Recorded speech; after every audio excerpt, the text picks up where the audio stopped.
money laundering, crime committing, high powered American executives.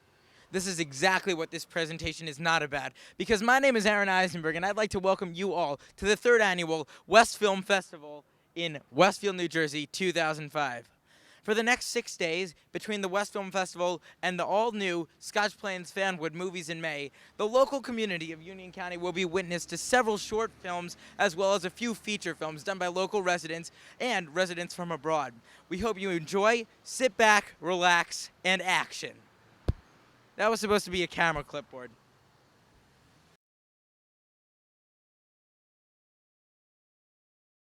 2.5 years of anything, right? Oh, thank you very much.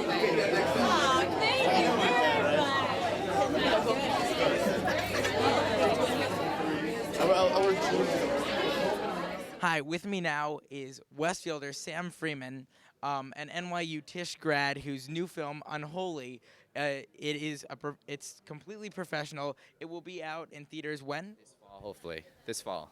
Starring Adrienne Barbeau and Nicholas Brendan of Buffy the Vampire Slayer fame. Xander from Buffy, yeah. And he's in a new pilot this fall, actually, on Fox called Kitchen Confidential, which is Darren Starr's new show, a creator of Sex and the City. And who else is on it? Jamie King from Sin City and Bradley Cooper from Alias and Frank Langella. So he's going places. Excellent. And I mean, apparently so are you. The preview is about,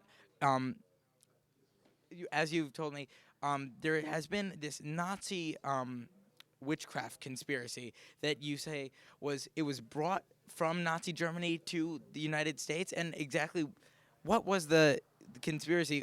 What does that say was the U.S.'s involvement in this? Well, according to a military document that was sent to me, which was actually the inspiration for this film, it basically said that our own government saved certain war criminals, Nazi war criminals, if they would come over to the United States and do their occult technology that they were working and using on the Jews and the gypsies and everyone they were persecuting for our own usage. So it's another, interesting question. Like, if this technology can help us in future wars and help, save future lives, but is it worth it for this technology to collaborate with, monsters, basically? And I took that as a jumping-off point to write my story, which is a family melodrama, basically set as a backdrop to this horror conspiracy, which a lot of conspiracists all over the net still talk about today. Amazing. I mean, just that edge that you throw it in, the whole family aspect. I mean, what a paradox. Like, seriously. I mean, the film starts, which, as a horror film is like different than your ordinary slasher. The film starts with a mother trying to convince her daughter not to blow her brains out with a shotgun. So the first 10 minutes is this interaction between a mother and daughter. The mother trying to convince the daughter not to kill herself, and the daughter's last words are, "Beware of the experiment," and bang, she shoots herself. And the rest of the movie is this unraveling mystery of the mother and her son, which is Nicholas Brendan, finding what is this experiment that her daughter talked about before she died, and what is her involvement, what is everyone's involvement, and it's one big unraveling conspiracy, twist after twist.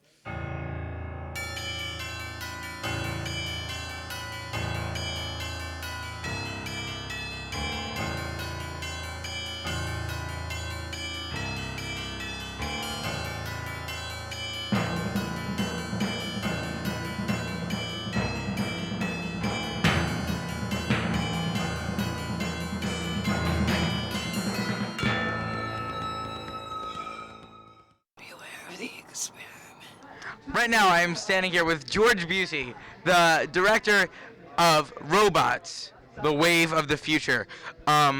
George, I loved your movie. It was, it was very funny about the different. I mean, it's really just funny. It flat out about robots with different uses and how problematic they are. On a deeper note, I'm probably overanalyzing this. Did you want to go into like how destructive robots can be, or just the future technology, or I mean, was there anything that you wanted to get out of this movie besides the comedy? Well, I figured that people place a lot of hope in technology and the future, and if we rely on robots for everything, there's a chance that they're going to malfunction. So I figured I'd do sort of a spoof on what people think that robots are going to solve in the future, and how chances are it won't really work the way we expect it to. But mostly I would say that I did it for the comedy.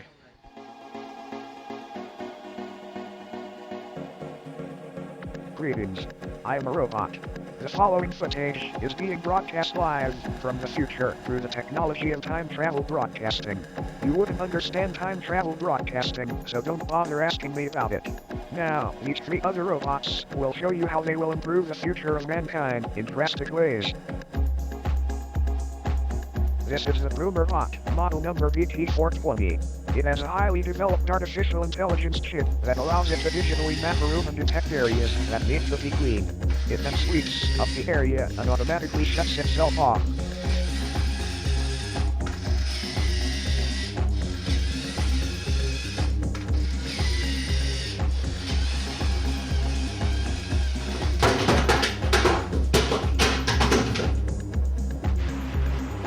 Monthly upgrades to the BT420's digital brain are available for a reasonable price.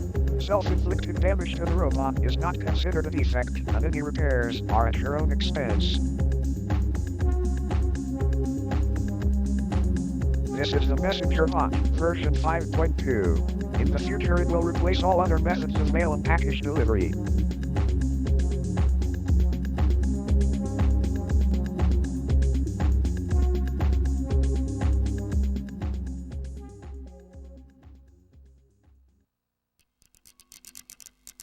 The Messenger Bot is equipped with a monitor chip that monitors your letters to make sure they are not damaged or exposed to harsh conditions during delivery. Its highly efficient miniature motor is also designed not to give off excess heat.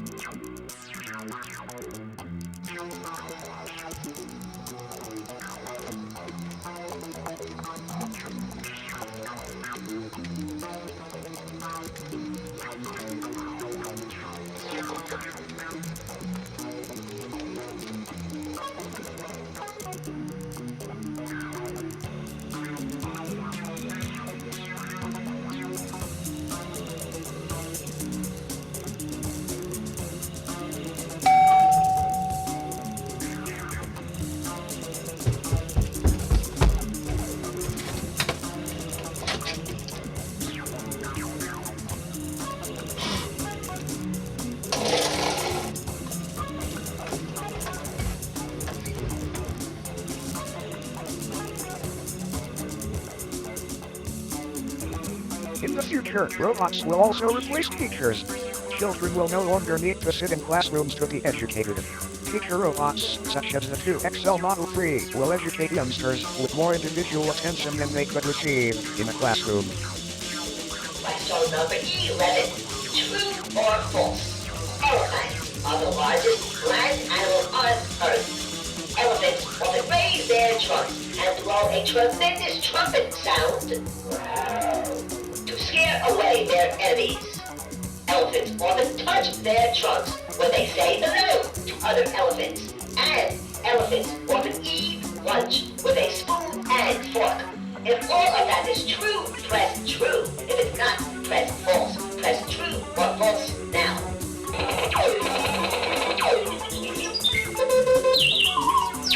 What is going on here? I just told you that you should follow my instructions carefully. This was a true or false question. If you did not push either the true or false buttons, please follow instructions in the future.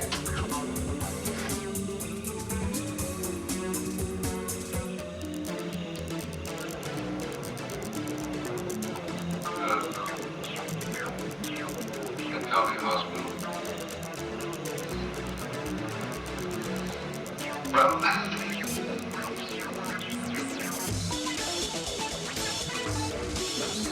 I'll be back.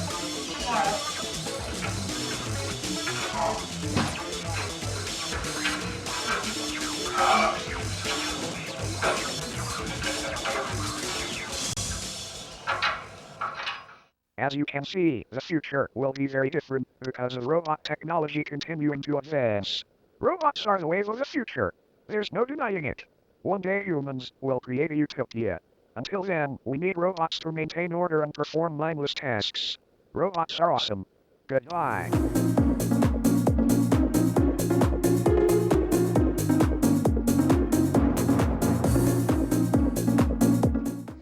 Aaron Eisenberg here. Standing with me right now would be the director of Horror Movie, which just premiered at the Westfilm Film Festival, Ashton Galumbo. Ashton, it was a very interesting movie, and it left a lot open to opinion.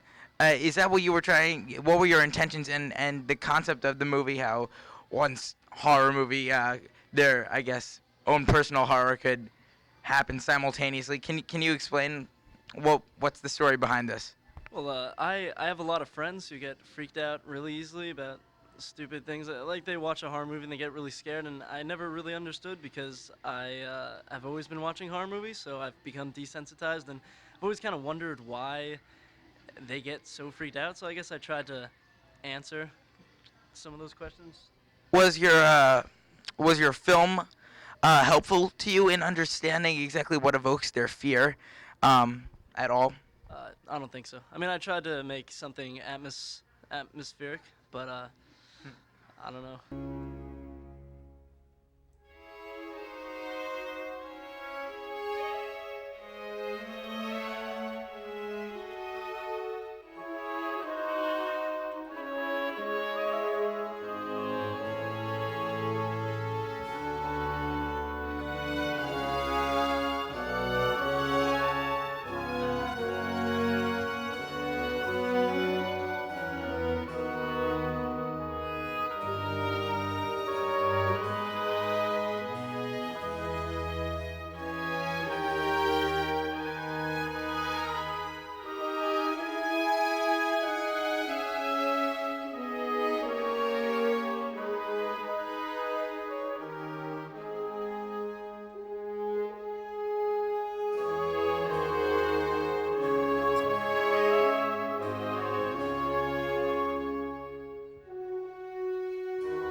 Crazy people are funny.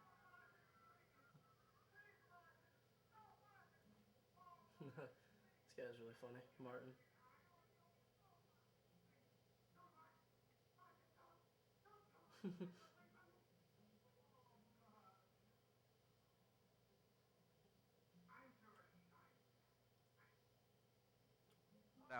A Walk Home, an interesting movie about a kid. Well, on the surface at least, it's about a child looks like he's middle school age on his walk home from school, and then he gets harassed by two older kids. Is there a deeper understanding that one can grasp from this film? I thought it was very well done. Well, thank you. I hope someone could, or else you just gave the whole plot of the film away. But yes, it's one of those things where I think society overlooks is bullying. It's a big issue, at least it was to me as a child, to most children, boys and girls. And so it's an issue I want to touch upon in a sort of subtle way. And me as well. I think that it's a very big social issue that really is overlooked a lot, and it's kind of the elephant in the bedroom that nobody that just seems to be ignored very often. And I think that your movie does do a very good job of bringing this to the surface. How is this all personal to you, or did you get it from any other places? Well, I'm sure everyone as a child either was bullied themselves, knew someone that was bullied, witnessed it, or in fact did it themselves. So it's sort of an issue I think is touched upon in everyone's life, even though it's not really directly, directly looked at or really anything done about in school. It's largely overlooked. It's looked at something as, oh, boys will be boys, girls will be girls. But I think it's actually more important than that. And if it touched you a little bit or made you even think about, hey, I know someone that made a child that's done this or this happens to them, if even that happened a little bit while you watch it, then I think I've done my job as a filmmaker. I hope so.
Right now, I have the pleasure to be standing with director and senior at Westfield High School, John Kerr, whose film I just saw, The Blue Bouquet, was very nicely done. John, I'm not familiar with a whole lot of your work. Having seen this film, I know that you're a director that is to be taken seriously. Luckily, you didn't have to go through the whole process, the rigorous process of screenwriting completely, because as you told me before we shot this, The Blue Bouquet was originally a short story written by Spanish author Octavio Paz. That is correct. However, I did have to write a screenplay because even though it's adapted, I had a lot of the story was first-person narrative, and it's hard to really get that, when in a third-person medium such as film. So I had to really adapt it. Because I'm not a fan of voiceover. If any of you saw adaptation, I'm really like, no voiceover, cut it out. Yeah, but Octavio Paz, I believe he's Mexican, but he's a really good writer, and we read this short story in class. So I'm like, I have to film this, and I really just wanted to use the themes that came to my head when I saw the book in my head. I had to film it, so that's what I decided to do. Try to get the mood of the book into film.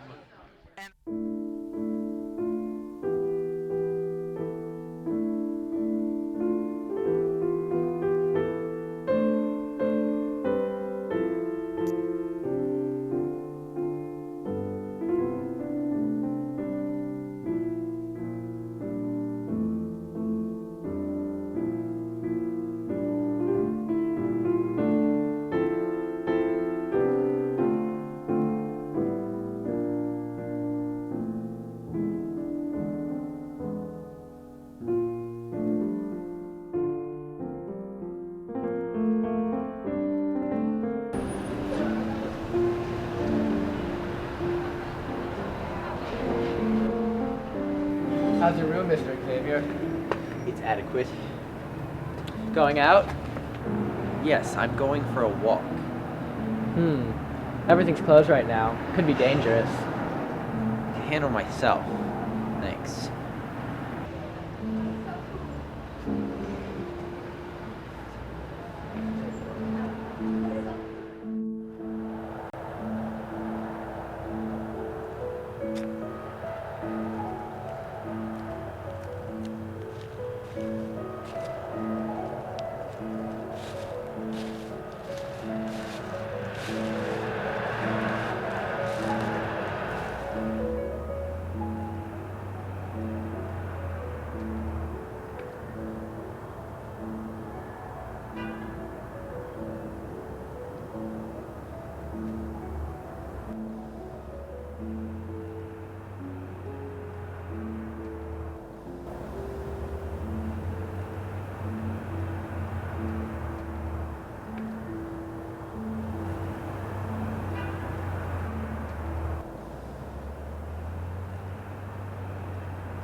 Don't move or I'll stick it in. What do you want? Your eyes. My eyes? Look, just don't kill me. I'll give you anything you want. My watch. You want some money? I'll give you some money. Here. I don't want to kill you. All I want are your eyes. My eyes? What do you want with my eyes? My girlfriend has a whim.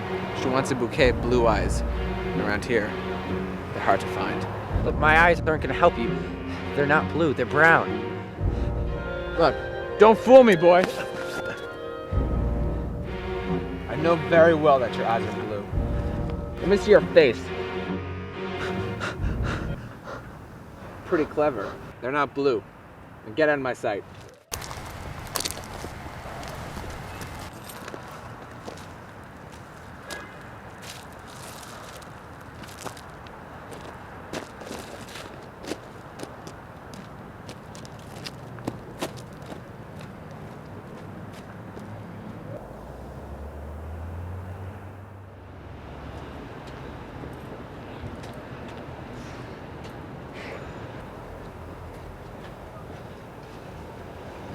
Did you have a nice walk?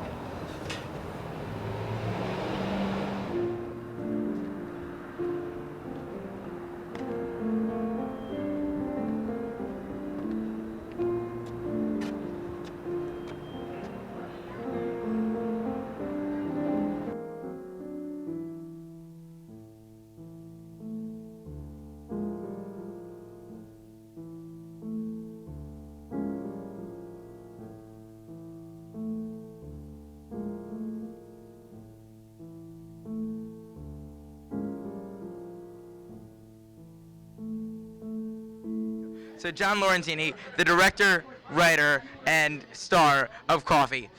The concept of a person with telekinesis or superpowers based on, or that are derived from the consumption of caffeine, not exactly something that you'd find in every movie. How did you come up with this? Well, there's a lot of like standard superhero stories that they always have the powers, but I figured if you had something that gave them the powers, you know, it would make it more interesting. And also coffee, who doesn't drink coffee? I mean, it's a staple for everyone's breakfast, you know. I'm sure a lot of people can't live without, there's a Starbucks down the street, you know. Coffee is the center of our universe. Something that I should note in your film, it is full of special effects. Did you edit the movie yourself? And if so, how did you do all of these? I mean, they're, especially for an amateur filmmaker, I mean, let alone any filmmaker, they're really great. How'd you do those? I used a lot of blue screening techniques. I took some of the objects that were floating around and I put that in front of a blue screen, and then I kind of cut it with Photoshop to make it even more blue. And then I put it into Premiere and a whole bunch of technical stuff. You folks don't need to know about that. Well, but still, I mean, very, very interesting to show, I mean, how much involvement one has in the production of this film. Are you premiering anywhere else? Are you doing the Scotch Plains movies in May? Yes, I also have a film in there. It was my physics video for physics class. It was my final. I mean, not as funny. It was more informative. But, you know, it's also got pretty cool editing, so. Excellent. Well, John, I mean, having just met you, I know that you're destined to become one of these staples in Westfilm history with your lovely comedy slash superhero story coffee.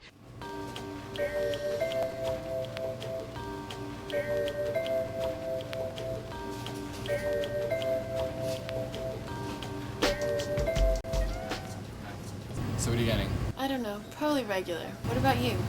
I don't know yet. Something with caffeine. Back to the conversation we were having before. What colleges did you get into yet? Well, actually, I got into Penn State. I got into 4 colleges, and I mean, I haven't heard back. Wow, this girl just talks and talks and talks. For the past 30 minutes, she's been talking about nothing.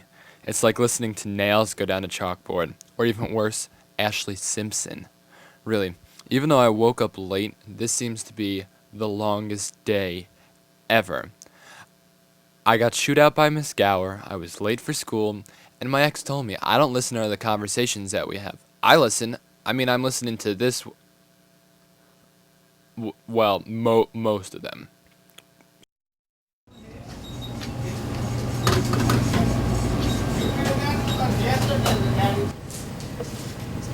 Hey, you, what's going on? Very good, buddy. How you doing?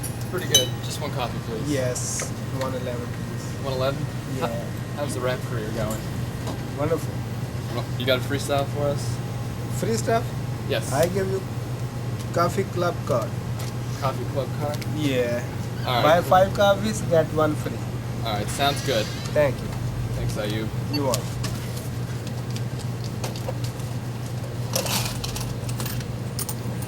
Thank you. Have a nice day, bye. You too. Thank you.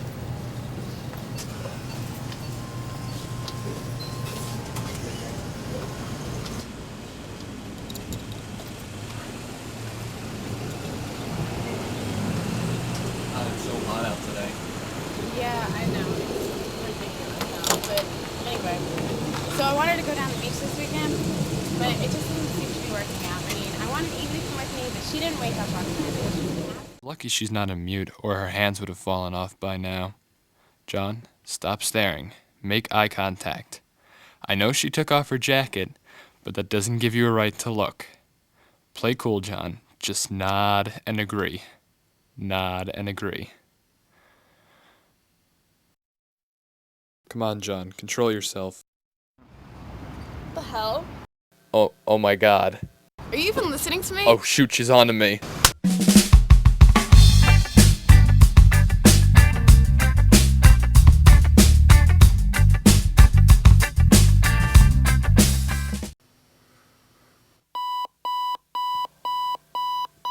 Oh my God. 8 o'clock.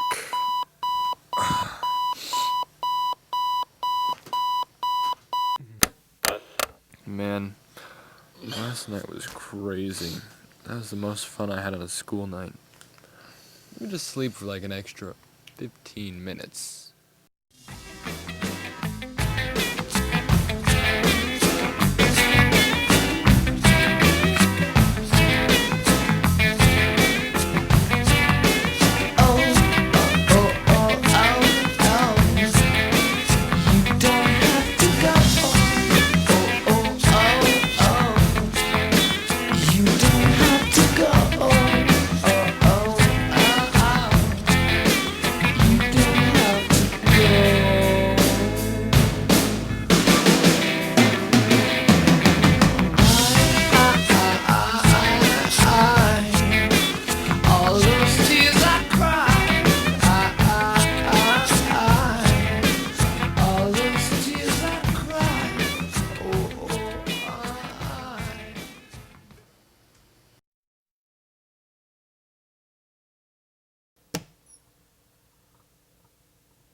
I will always remember the first time I had my first cup.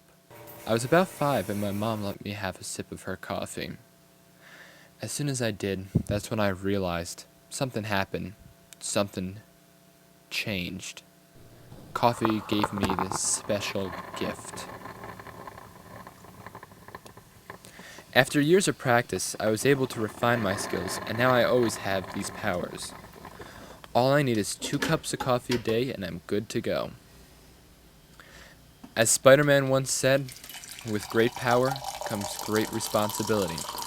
Well, I'm responsible for getting myself to school. I mean, if I want to be a superhero one day, I need to be a well-educated superhero, right? I mean, I could be Coffee Boy. How about the Caffeine Machine? Okay. Oh man, I think I drank too much coffee. I'm starting to feel a little dizzy and sick.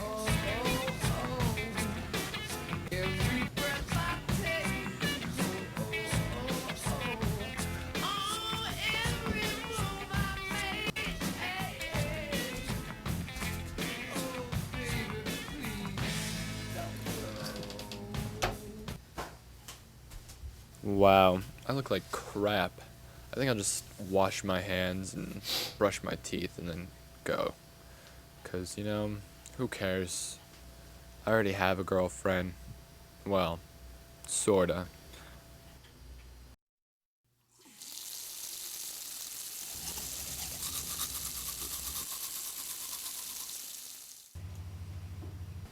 Huh, what should I wear today?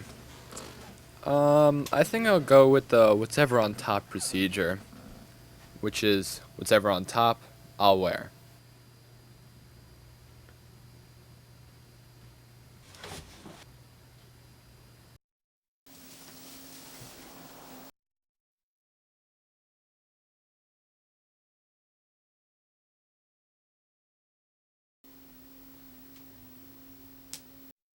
Nice. John, you are one sexy, sexy man.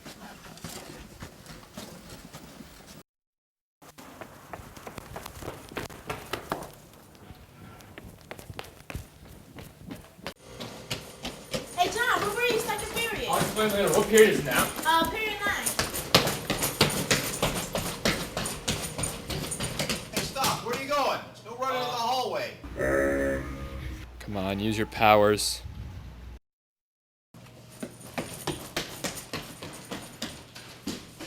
Try to figure out what the electron configuration for what are you doing? We started this class 5 minutes ago. I don't want you walking in like this. Sorry. Get in here on time. If you sit down, I'll break every bone in your body. What is it? Okay, now listen. 1s2, 2s2, 2p6, 3s2, 3p6, 4s2, 3d4. Do you understand? Yes, I hope you understand. Okay, now let's try to figure out what it is for the chromium in its as an ion rather than an atom. Deirdre, what is the right answer? Come on, hurry up. What's taking you so long? 1s2, 2s2, 2p6, 3s2, 3p6, 4s2, 3d...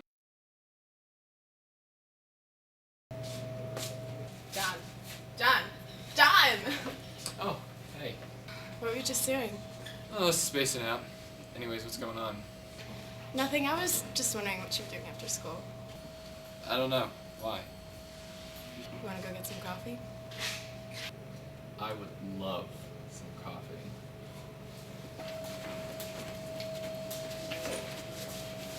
John, go there.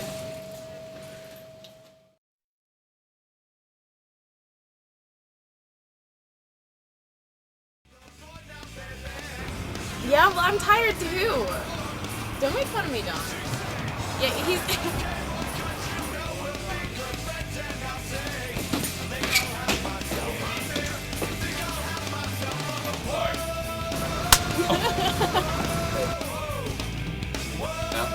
Anyways, what's going on? I don't know yet. Aaron Eisenberg now standing with the director and writer of Red-Haired Boy, as well as her very own red-haired boy, the star of the film, Mike Tenenbaum. This is Rachel Gordon and Mike Tenenbaum. Having just seen the film, I was really, really pleased with it. I think what a very great concept of a story about somebody losing and then finding their childhood, or at least a friend. I mean, it sounds like a cliche story, but having seen the film, it really isn't, and it really just opens up one's mind to how traumatizing the loss of youth can be. Rachel, where did you? I mean, you're still young. Where did you come up with a concept like this? Well, yeah, you're right. It does sound cliche. When I explain it to people, they're like, that sounds really sappy. But no, it actually started out just being a one-man show with just Mike, and it actually started out being, I mean, the original script was completely different. He was just going to end up alone completely, but then that's sort of sad. So, but then it started snowing, and Lindsay was available. So, I don't know, I just started writing, and, you know, my project was due on Monday, so I had to get it out. So, but, yeah, so, I don't know, I just thought of my own experiences, like being alone in a house, or, you know, losing a friend or gaining a friend, or being in that weird in-between stage when you're a kid, so. Really makes you think. I mean, yeah. Honestly, it does. Mike. Yes. Very nice job. Coming into the role, did you get? I mean, it looks like you gave your character an immense amount of thought. But what was your first after you first had read the script? What was your first impression of the character that you played, which is, I believe, Robert Shaw. I said Ralph Shaw, but Robert Shaw. What was your impression of him? Well, my initial reaction was that, as you said, I at first thought that it was cliche, but then I read more into it to realize that there was much more deeper meaning and story behind the character and the teddy bear, that it was very symbolic about losing your childhood and then gaining it back through my character meeting Lindsay. Absolutely. I think you played it very, very well, and I think that your directing and as well as screenwriting was very nicely done.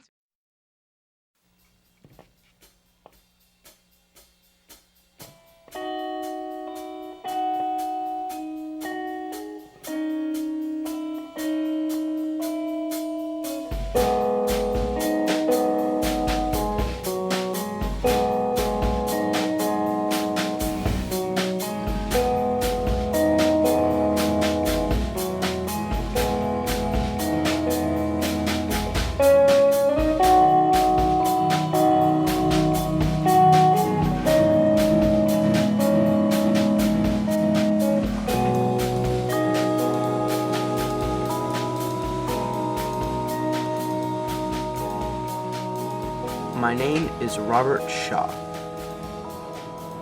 No, not the renowned choral conductor or the famous filmmaker, but Robert Shaw, the red-headed kid everyone forgot about.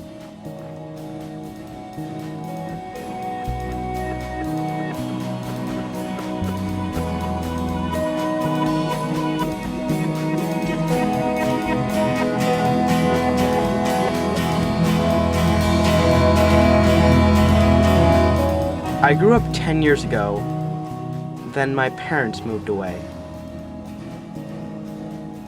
I think at one point, they really wanted a child. And then, like an old toy, they just gave up, lost interest.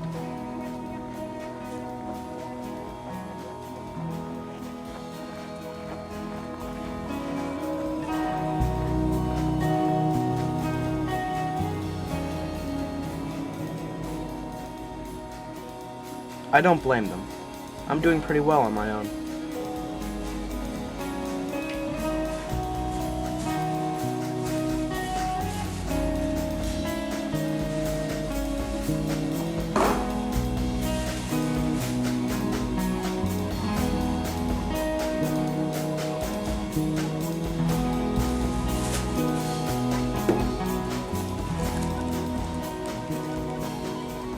I will call you Teddy.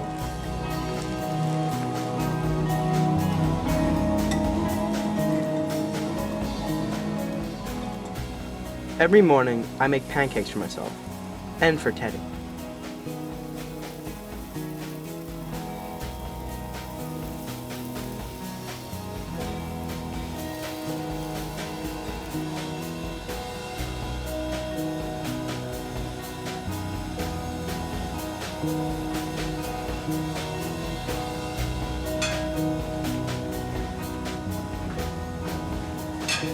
I made the pancakes really big today, Teddy.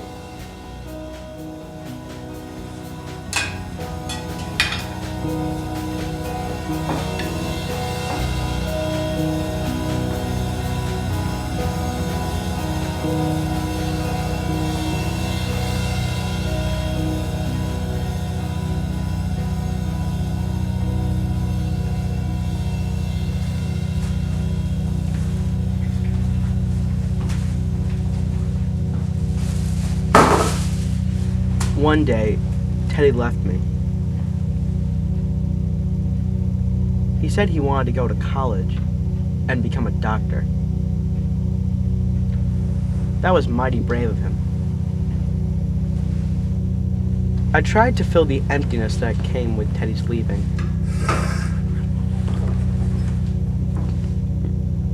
It was no use. It's just not the same.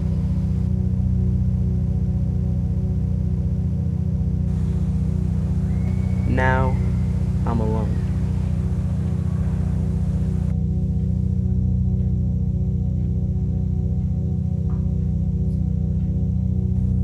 I wonder when Teddy will return.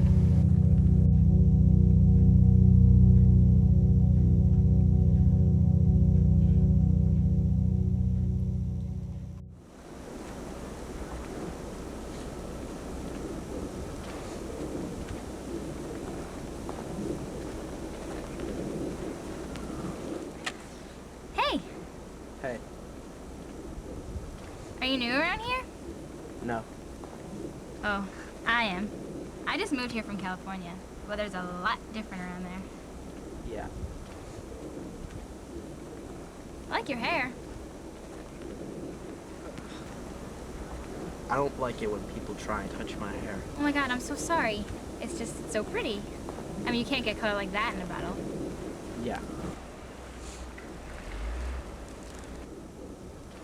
What are you eating? Oh, a cold pancake. I like mine hot better, personally. Well, I tried to keep them hot, but you know that whole thermal equilibrium thing? Yeah. Gets me every time. So do you live around here? About a block away. Wow, that must be nice. Where do you live? Oh, nowhere, as of right now. I just moved here. Wow, you weren't exaggerating. No. Why would I exaggerate? Life's too interesting. So what's your name? Robert. Figures with that red hair. I'm Susie.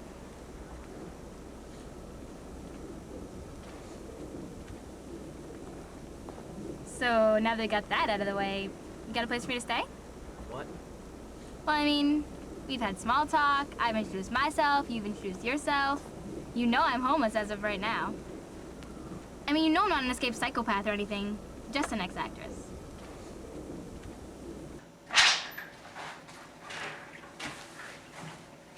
Wow. Nice place you got here. What do you do for a living? I live. Sounds like a match.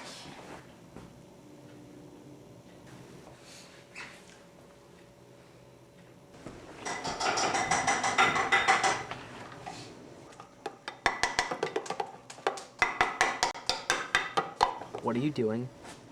I'm making pancakes as a thank you. But I always make the pancakes. Well, consider it a break.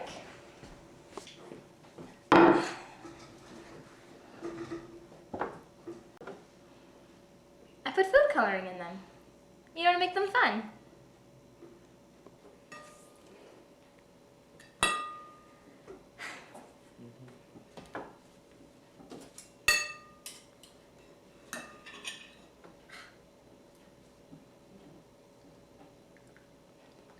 Hmm?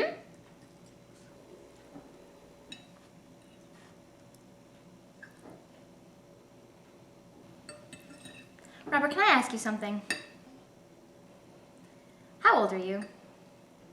Why?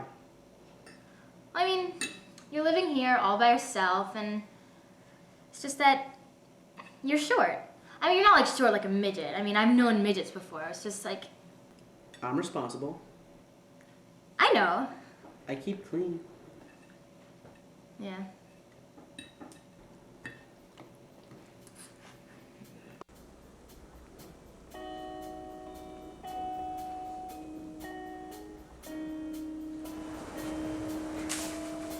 What was that? A snowball. You don't know what a snowball is? You're definitely not a kid then.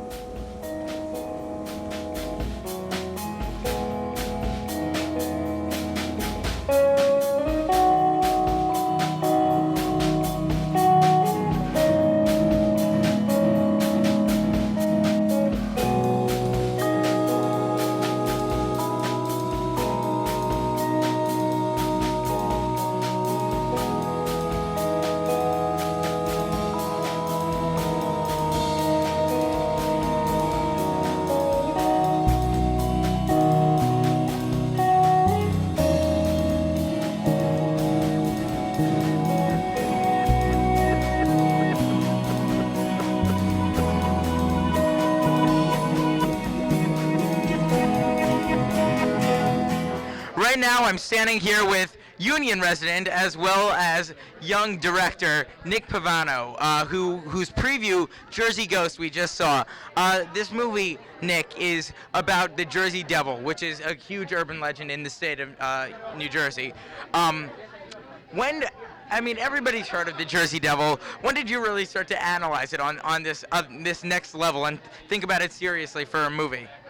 Well, I've always had a thing with urban legends and serial killers. It's just like a strange fascination with people with like any kind of like myth, anything that can't be explained. So I started researching the Jersey Devil, and I really decided I can't create a devil. That's very impossible to do for me. But I can create something that is like a life form similar to the devil. So what happens is 6 teenagers go out into the woods. They don't come across any kind of devil, but they come across something even more horrific, and it's a ghost of some sort. And we're still working on the bugs of the film, but it's gonna be pretty cool. A ghost adding even more of a human element that in the realm of reality, this incident similar to this could actually take place. It's a pseudo documentary, and it's very Blair Witch in nature. And Blair Witch was a huge smash, and I think this looks even better personally. And so have you wrapped up post-production right now? Because all we saw was a trailer, and when's it coming out? Well, we're still actually in production. I have some of my cast and crew here today, but hopefully we'll have it out by late August and have it out for summer, but it's coming along pretty well. Excellent. I wish you the best of luck. It looks very interesting and very frightening. So congratulations, Nick Pavano.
Tell us what you know about how these deaths occurred.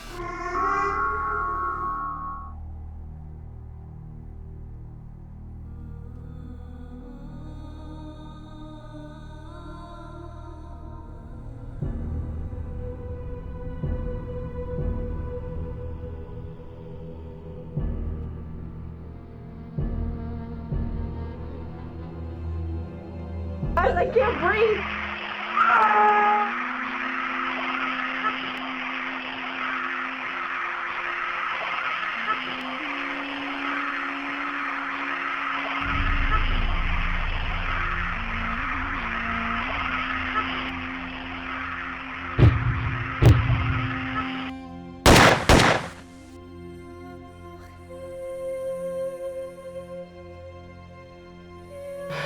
What don't you understand?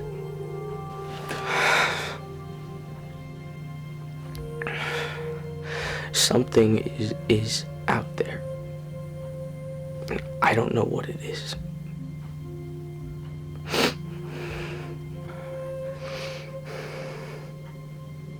Make no mistake. If you go out there, it will kill you.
standing with me now is Bill McMeekan, who is not only the co-founder of the Westfilm Festival, the originator of Movies in May in Scotch Plains Fanwood, but he is also a participant in this year's Westfilm Festival, as long as last year's and the year before that. This year, Bill, we saw a trailer that you did called. It's called. Wait, no. I just forgot. It is it was the firefighter games, the World Firefighter Games. Is this correct? That is correct, Aaron. Yes. Okay, I'm so sorry. So, Bill, as I know that you yourself are a volunteer firefighter, so can you tell me about the background behind this story? You not only direct in this, but I direct this, but you participate in it as well. Is this correct? Yes, I took part in the games. It was a 10-day event.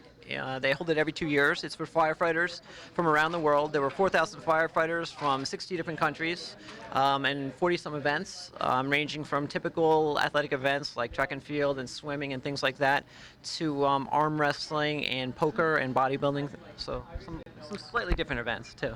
Did you yourself? Did you proclaim yourself a victor of any of these games?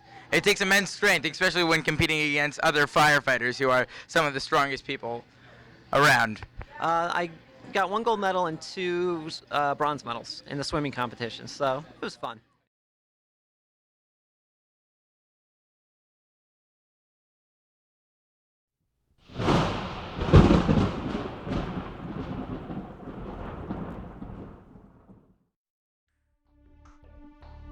You know, firefighters across the world, it's like a brotherhood, and these games just brings everybody together where we can all compete, and then have the social side where we can really mix.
City are proud to welcome firefighters from all over the world who are taking part in the 8th World Firefighter Games.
I'm currently standing with the directors Alex Forstenhauser and Seth Applebaum, as well as the whole, or as well as a majority of the cast of what we just saw, which was the psychological thriller murder mystery Derailed. And may I say, it was very, very well put together on both of your part, very well acted. By everybody else, and really, so I mean, I talked to you guys a little bit earlier, but I'm going to talk now that I've seen the film. You know, it's a very powerful film. Now, how long did it take? Because it looks like the editing was truly amazing. So, how long did it take to edit something like this, or even put it all together? Editing, it took countless hours, really. I mean, I've been spending the whole day, except for school, for the last couple of weeks putting the final touches on this, but we've been editing it pretty much since we started shooting it, which was, I think, back in December or January. So it's pretty much taken the whole school year to put this together. Well, clearly, well, it really shows in your film. On your part, a cast was really not hard to find. Seth, these I believe are your parents, John and John and Nancy Applebaum. John who plays the detective, and Nancy who I believe you're in 2 roles. Is this or no? You're sorry. That was your. Oh, okay. Well, Nancy playing his assistant in the detective's office. I mean, you honestly, I know you were doing this for Seth, but also for the greater good here. But you guys really stepped into the roles very nicely, and I've never seen you guys act, and I think it's like one of the first amateur Westfilms that we've seen adults in. And was that a good experience for you to take part in your son's production as well as, you know, acting a little bit? I know that you work with film regularly, but. It was very nerve-wracking. I'm not a trained actor. Seth likes to kid me about the only drama class I took was in high school, and I did the lighting. So early on, it was very nerve-wracking. I've spent my entire career behind the camera or in the editing room, so to be in front of the camera was there was quite a different experience. Though as time went on, it got better. You got the script. Seth and Alex handed you the script. Oh, I mean, what were your reaction when you first saw it? Well, Alex asked me, do you want to be a jogger or a paranoid schizophrenic murderer? So, I mean, one obviously sounded a lot more fun. And, I was excited about it from the beginning, and I never expected it would be this amazing. I mean, I thought they're high school students, the teacher is going to see it, it's going to get a grade, and it's going to, you know, sit on top of their TV for a while. I never, ever could imagine that I was going to get this, you know, exposure and more than 4 people were going to see it. Jeff, you as well, I was sitting next to you during the movie, and I could see that you were really, I mean, just like Chloe was, you were really surprised and taken aback as well. Did you expect the final product to turn out at all like it did? Honestly, I felt like I was watching something on TV. I did not expect to see myself in something like that. It was real cool.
you?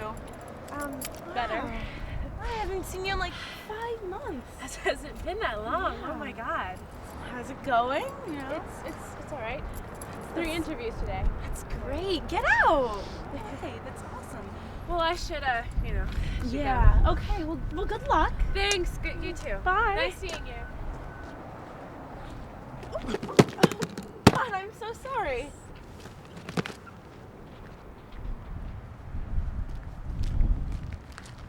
Yes, I have the report.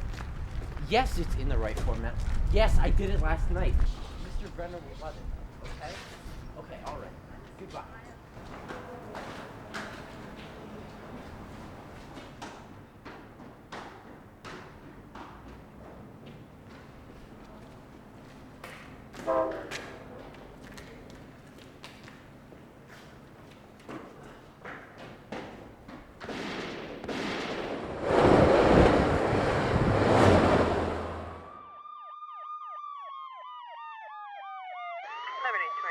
Code 6, 105 North Avenue, 52.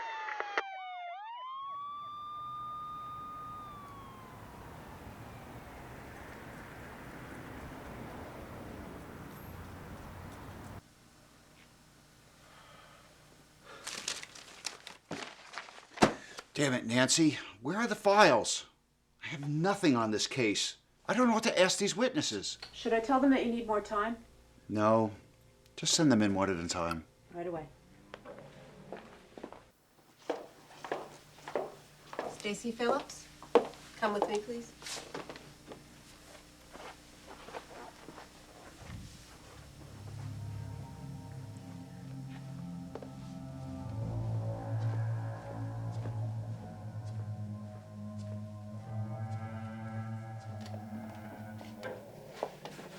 Detective? Yes? Stacy Phillips? Thank you, Nancy. Stacy, please come in. Sit down. I understand you may have some information about what happened at the train station earlier today. Yes, Detective. Well then, before we begin, my secretary gave me this file about you, detailing your history. Well, what does it say about me? Well, according to this report, you were diagnosed with paranoid schizophrenia 3 years ago. Is that true? I also see you recently had a nervous breakdown and went through the Somerville rehab program. You know, there's always the possibility that you haven't fully recovered. Stacy? Stacy, are you all right? Would you like a glass of water? All right, you stay here. I'll be back in a minute.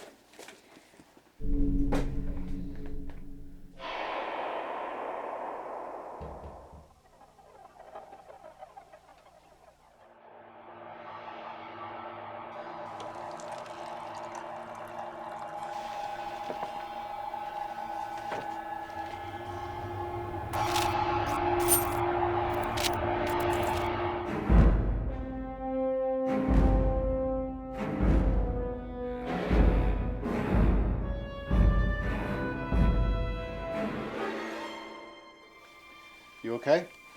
Yeah, I think so. Good. I remember now. Remember what? Well, I was working as a secretary at Benson Advertising. I was just finishing up this report that I had been up working on all night. But soon I heard people clapping and cheering across the hall. And then one of my colleagues walked up to me and asked if I had heard the news. Someone was getting promoted to office manager, and that was the promotion that I had been working towards. I turned around and I got so upset that I just unleashed on everything in my room.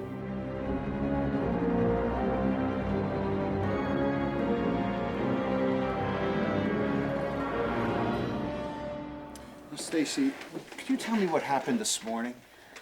Yeah. Well, I had gotten up early because I had these interviews to go to, and I had my suit and my resume and everything. Stacy! Hey! Oh, how are you? Better. I haven't seen you in like 5 months. That hasn't been that long. Oh my God. Well, I should, Yeah. Okay. Well, good luck. Thanks. You too. Bye.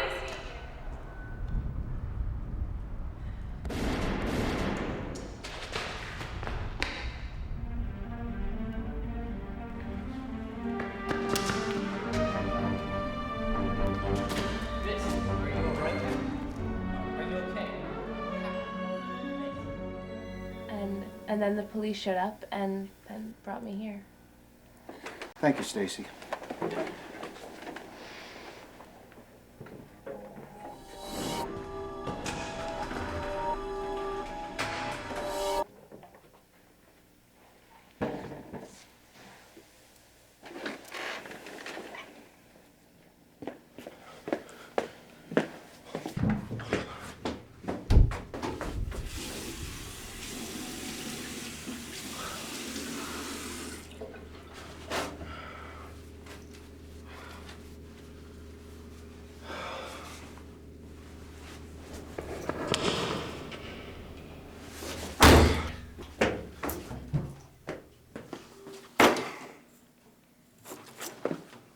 Yeah, I know.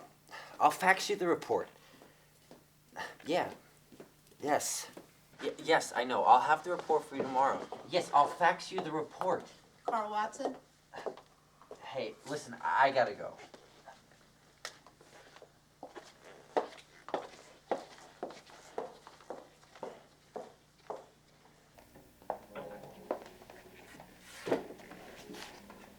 Nancy, I need you to get in touch with Amanda Smith. She might have seen something. Sure. You need to take that? No. Whoever it is can wait. Who was it? This guy from work. He's probably calling about this report I have to hand in. We're supposed to get in today, but I decided to stay home after the shooting. If I don't get it in by tomorrow, I'll get canned. Why didn't you go to work? Well, I went through the tunnel to get to the platform, but I stopped in the middle and turned around when I realized I was going the wrong way. I heard 2 gunshots and started running their direction to go see what had happened.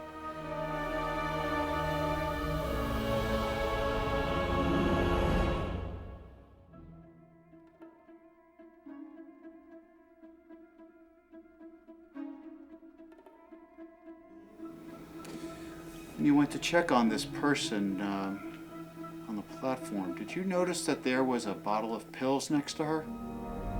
No. I didn't see any. I got to the station around 4:45 this morning.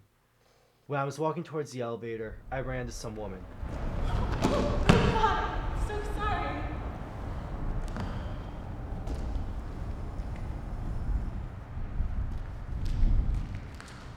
Yes, I have the report. Yes, it's in the right order. Yes, I did it last night. Mr. Brenner will love it. Okay? Okay, all right. Goodbye.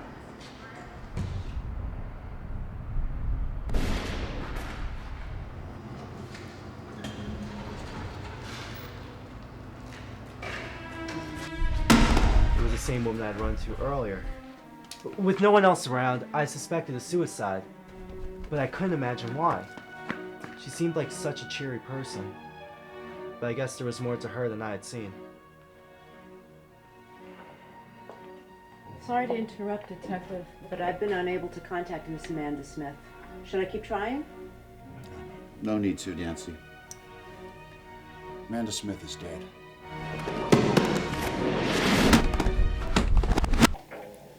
I have Amanda Smith's file for you. Thanks. That'll be all.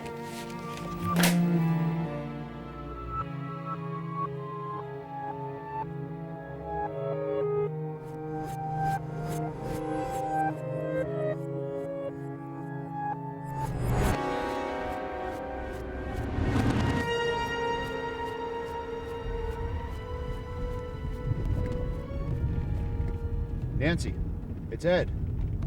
I know who the killer is. It's one of the suspects that I interviewed today. Oh my God. Well, maybe you will get the promotion you've been waiting for. Maybe so. I'm going to call the hotel. I'll get back to you as soon as I have more information.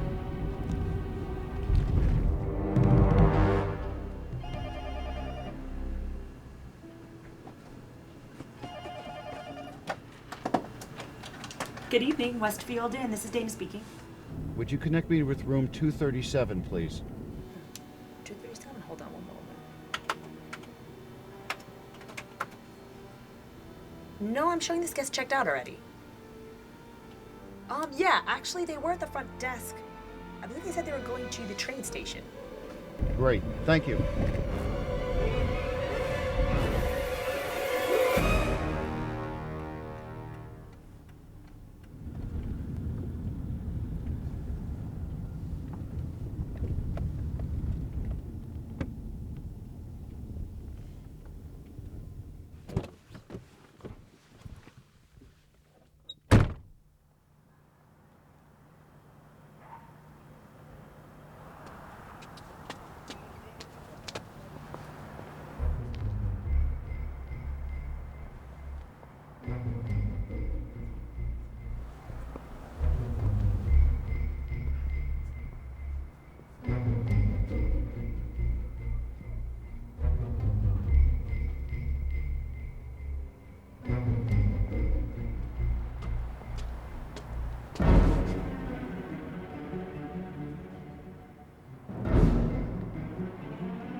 What's going on here?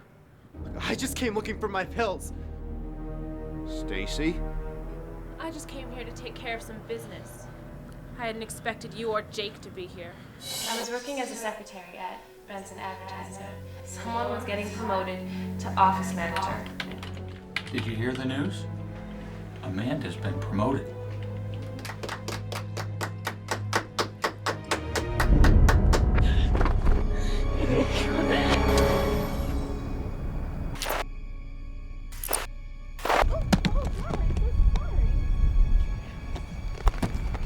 Amanda, can you wait up 1 second? I wanted to ask you.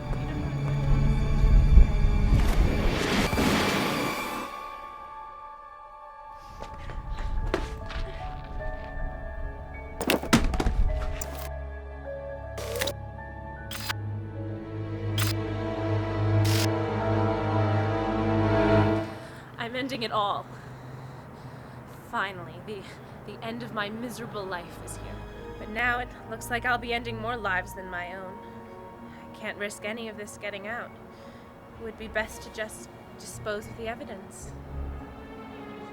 Stacy, there's no reason to kill yourself, or any of us. I can help you. You have no idea what I've been through. Tell me. All right, Ed. You want to know why I killed Amanda? Because she was always better than me. Whenever there was a promotion to get, she got it.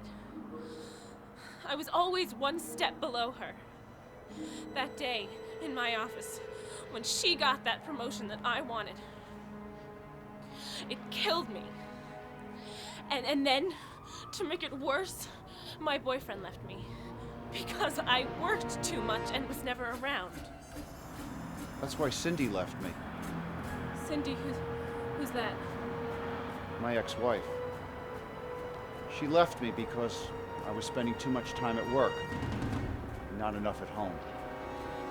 But I didn't kill myself over it. At least you had a job. I had nothing. And I still have nothing, and I'm sick of it.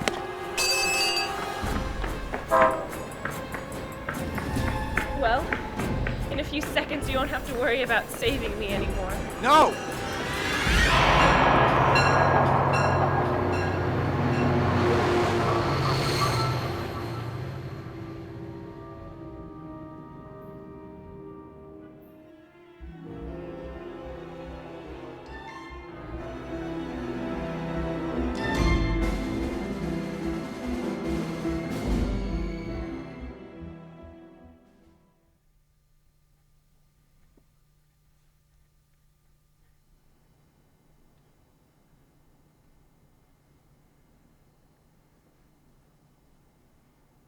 Of Americans this year.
you going? I'm leaving your ad. You're never home. I have enough of this. I'm out of here. Cindy, please don't go. Excuse me. Cindy. I'm done. Cindy.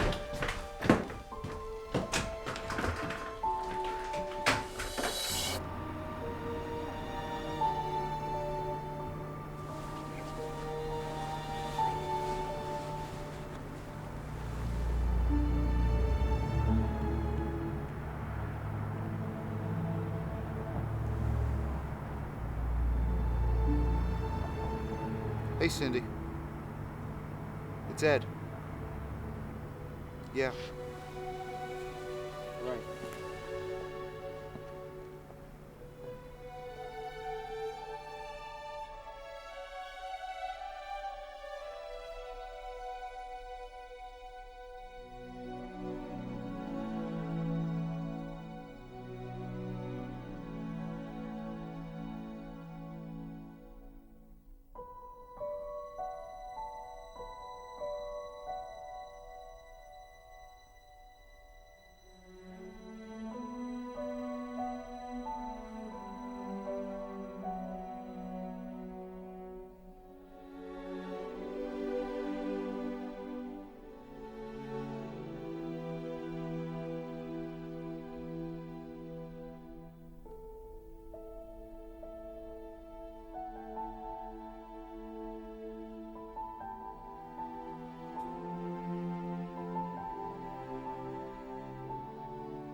Once upon a time, there was a young man who spent most of his time at the beach.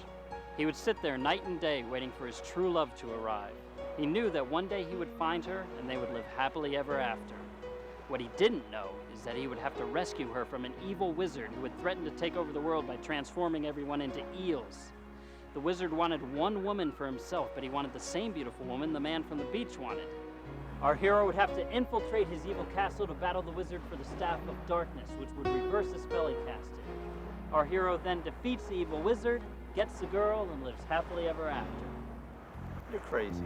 I can't come up with anything. Absolutely insane. How am I ever going to do a film? I can't even come up with a script. Evil wizards and eels? Just forget about that. You know I would never do a film with wizards and eels.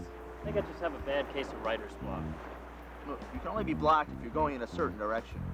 So you have no direction. I mean, what do you want? I want to direct a film, but I need a script first. You need a script first. Right. And then you'll do a film. Yes. Hey, give me a couple of days. I'll get you your script. You know someone? Let me handle this. You sure you want to do this? Yeah. Okay. I read the script myself. I've come up with a proposed budget. You know, like how much film we need to buy, equipment we'll need, size of the crew. Where do you learn about all this stuff? You never went to film school. Books. You know, I read a lot. Plus, I snuck onto the set of that movie Falling Acrobats when it was filming here last summer. I learned a lot there. Huh. So what are we talking about budget-wise? Well, about $5,000. $5,000? That's about $4,950 more than I have.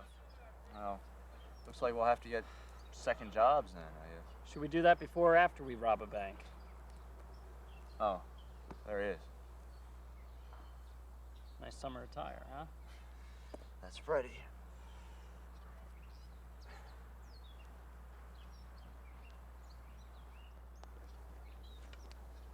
Jared, this is Freddie Peterson, the writer of Walking Beside You. It's a pleasure to meet you. Excellent job on the script. I really thought it was great. Freddie's not much of a talker. You know, these writer types. Oh, well, I wouldn't be able to pay you for the script, but if the movie made a profit, I would definitely give you your Money, share. money is no concern for him. You know, it's the art. Well, the only problem is we're actually not ready to shoot yet, but maybe within a couple months or so. I mean, I just need to save up some money. I mean, I would definitely love to do this film. Fred.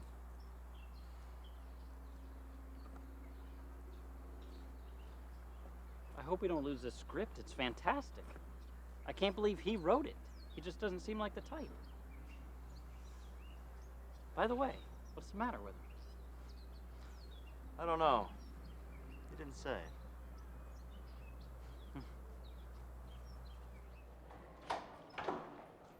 What did you get? 97. How do you get those grades? Yeah, I don't even know why I'm taking that stupid course, you know? I really don't think it's going to pave the way for my intended career. What? Aztec history. I mean, you know, it's the foundation of every young man's education. It's important that you study hard and work towards a goal of historian. Hey, look at this. What is it? A mentor program. Mentor program. Yeah, a mentor program. Film Buff is selecting 4 to 6 students to produce a feature film under the guidance of Jennifer Manning. Who's Jennifer Manning? I don't know, some lady who makes films for a living. Look at this. You'll have 3 months to complete your proposed film. And Get this, each student will be given a grant of $3,000 to use as needed for your project. $3,000 bucks. Are you gonna go for it? Hell yeah, this is a kick in the ass I've been waiting for. Well, what do you have to do? Let's see, a letter on why I want to be a part of the Jennifer Manning Mentor Program, a brief description of the proposed project, an affidavit stating that I will complete the project, and sample reel and resume. Oh. Oh. What's up? Well, the sample reel and resume. I mean, let's face it, you're going to be going up against people who have already made films and really know what they're doing. I mean, your sample reel is okay, but I don't think it's good enough. Experience. We need to get you some experience. First off, we have to change where you're from. What? Why? Because you can't be from Jersey. Too many famous directors have already come from Jersey. So, you know Kevin Smith of Clerks? Well, he's from Red Bank. That's too close. It's pretty rare lightning strikes in the same place twice. See, every year, Hollywood takes an unknown in the industry and turns him into an overnight success. See, they chose Kevin Smith in this area just a few years ago. It's pretty unlikely they'll come to Jersey again so close after his discovery. Okay, so where am I from?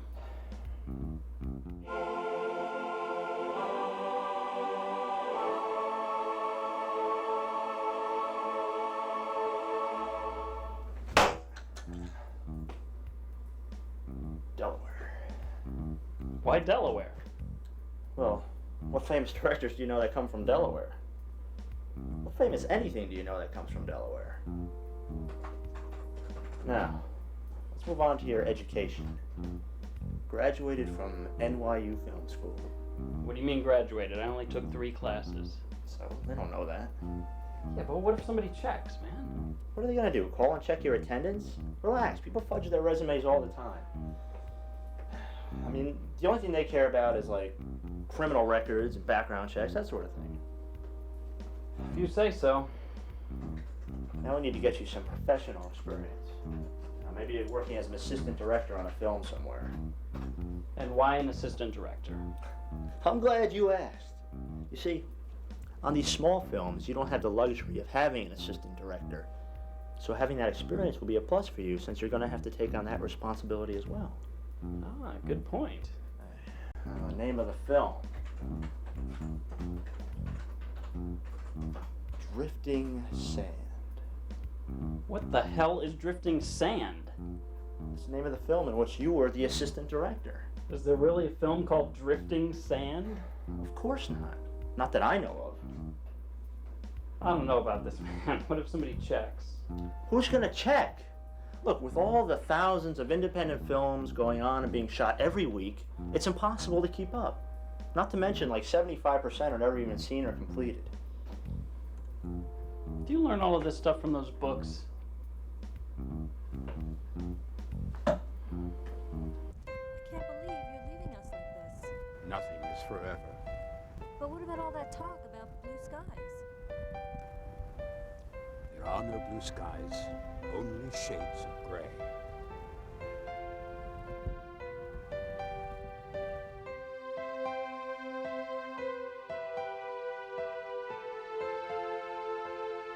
They say that things that are forgotten are things that are not worth remembering.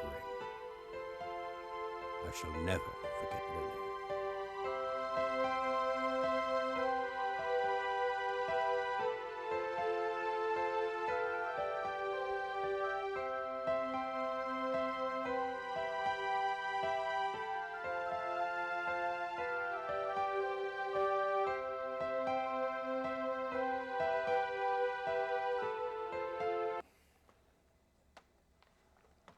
Now that is a great movie.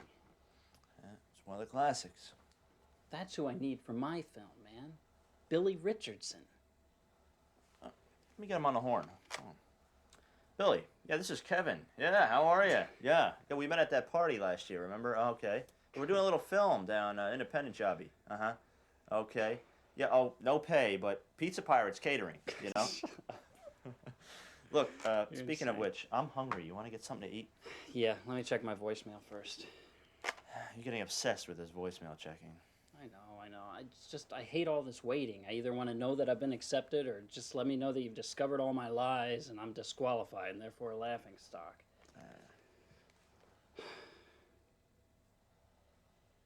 I have a message. Are you going to check it? I'm nervous. And I'm hungry. Check the message.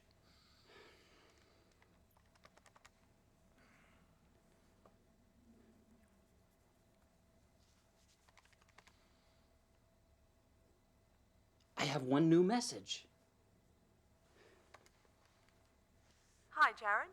This is Jennifer Manning from Film Buff Academy. Jennifer Manning, Film Buff Academy. I'm just calling to let you know you've been selected as one of the 5 participants for the mentor program I'm conducting this summer. Our first meeting will be Monday at 12 Yes! at Film Buff Academy, room 206. She sounds hot, dude. Please bring your script and shooting schedule with you. If you have any questions, you can contact me at Film Buff Academy at extension 3456. All right! Monday, bye. We got to get moving. We got a lot of things to do. We'll have to put out a casting call. What day? Next Saturday at the high school auditorium. Oh, I got to make sure I can get the high school auditorium. Oh, and find the number for that place Jim told us about, the film place, and see how much they want for 400-foot rolls of 16mm film. Barry the DP, you want him? I heard he was a basket case. He's also free. Get him. Oh, first things first, call Freddie Peterson. Tell him we want a script. I'll call him right away. This is so cool. Yeah, it is. If I can't have you by my side, Lord, get me up in this bumpy ride. I'll take my road to success another time. Please have some faith in me, 'cause I know I can make it.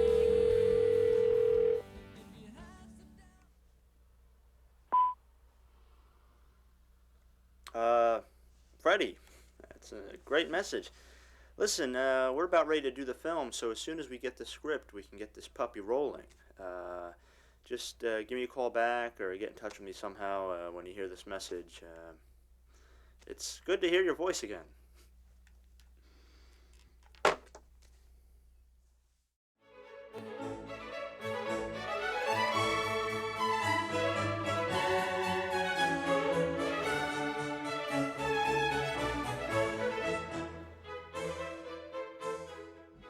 K9 Resorts is the first and only facility of its kind in the nation. From deluxe rooms to luxury suites, K9 Resorts offers the best in overnight cage-free accommodations. We're here to accommodate all of your pet care needs. When looking for the utmost in your pet's comfort and joy, K9 Resorts is second to none. K9 Resorts is the Ritz-Carlton of dog hotels, as quoted by the Westfilm leader.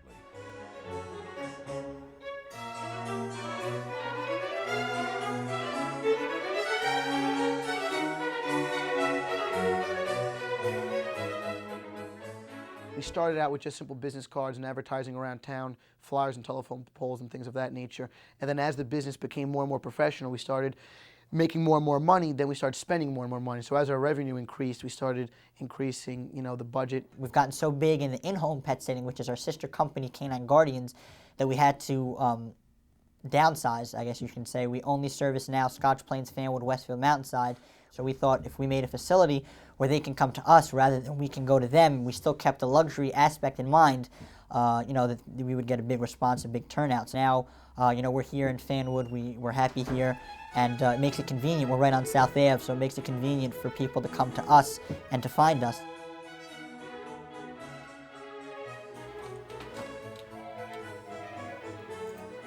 We're open on all the holidays, both here and in the in-home. It's a 365-day out of the year operation.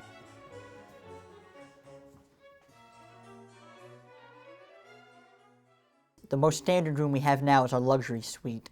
It is the approximately 10 by 13. It's, like I said, the average size of an office or bedroom. It comes with a special Simmons dog mattress. It comes with the window view in every room. There's a color TV with digital cable in there. Even the floor is a special, it's called Sunflex flooring, specially made for dogs. Then we have our presidential suite, which is, we also call it our Gucci suite. Comes, all the toys are made by Gucci, the bed is made by Gucci. It is about 3 or 4 times the size of our luxury suite. Good afternoon, Canine Resorts, Daycare and Luxury Hotel. Yes, how you doing? Good. Okay, you want me to go ahead and make that reservation for you? Not a problem. For people who work, during the day, it's Monday through Friday for the daycare. So if you work long hours during the day and you want your pet to get a nice break, you can have, your dog come by. It's a huge gymnasium type facility we have in the back. It's indoor, outdoor. They'll play with all other dogs their age and size. We have a specially designed 4-zone ventilation system. So if a dog were to get sick in one of their suites, it won't spread to any of the other rooms. So there's never an odor in our facility. You can come by and tour at any time. You'll never find any odor.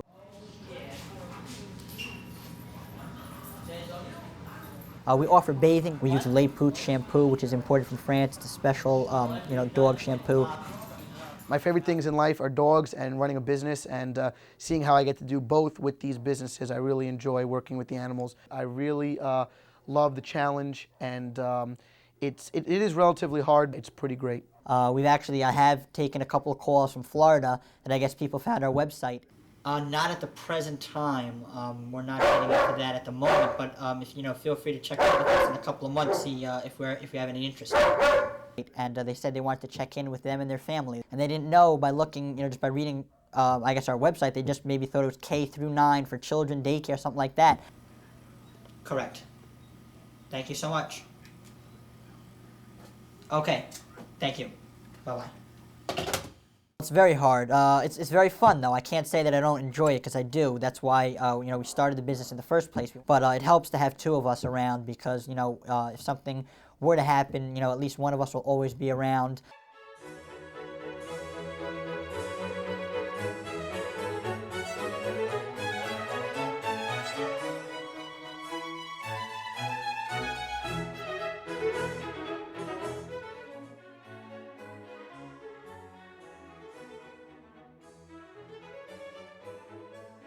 I would urge everybody to come down toward the facility. Even if you don't have a dog, I'm sure you'll appreciate the quality of care that we have here.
here. Standing with me right now is Westfielder and director of 2 of the films seen in today's Westfilm Film Festival, the second day, May 9th. We have Ken Waddell, whose films Training Day and The Promise, really, really well done job. I missed Training Day, but I saw The Promise. But the premise for Training Day, we'll start with that. 2 kids getting potty trained, essentially, and competing over another young girl. Exactly. Yeah, I guess the inspiration was my kids who are 3 and struggling with their potty training, so thought it'd be funny to make a movie about how difficult it is for them. And where would one find such young talent for a movie like this? Were these your actual kids? Yeah, I farmed them from my own family.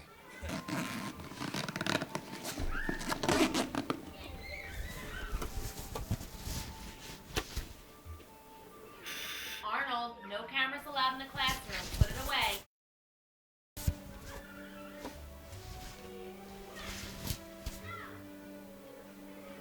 Hey, you start your son potty training yet? Oh, yeah. It's tough, huh? Wetting all in their pants and... Brandon's got it. He's all over. Oh, no, Petey, too. I mean, no problem.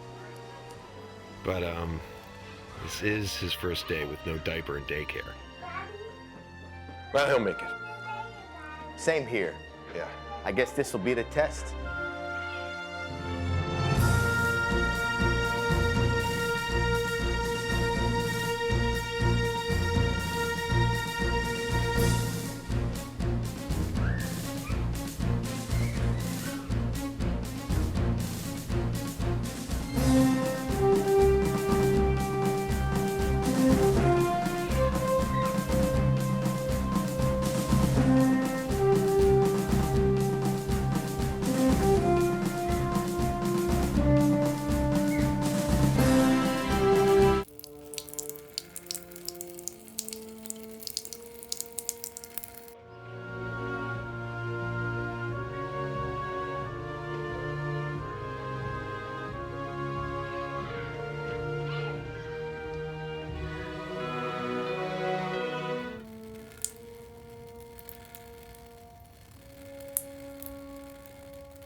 I told you that camera is not allowed in this classroom.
What?